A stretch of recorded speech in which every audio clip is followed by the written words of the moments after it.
Pertemuan antara Presiden terpilih Prabowo Subianto dan Ketua Umum PDI Perjuangan Megawati Soekarno Putri hingga kini masih terus diupayakan oleh berbagai pihak.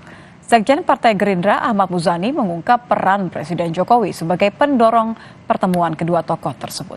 Ahmad Muzani menyatakan Prabowo dan Megawati memiliki cara berkomunikasi sendiri sehingga tahu kapan mereka harus bertemu.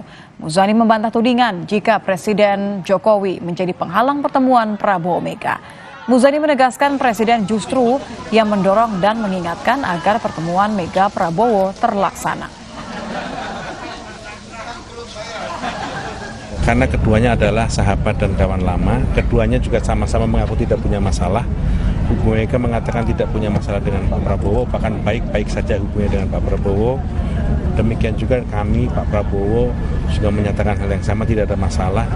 Jangankan dengan Bu Mega, dengan semuanya Pak Prabowo nggak ada masalah dan bisa bekerja sama dengan partai manapun, sehingga soal pertemuan ini soal waktu, soal momentum, dan saya kira tunggulah karena kedua pemimpin itu mengerti kapan harus bertemu.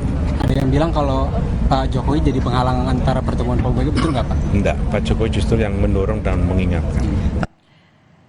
Tempat penitipan gerobak UMKM milik warga di Cengkareng, Jakarta Barat terbakar, saudara. Kami hadirkan informasinya usai jeda.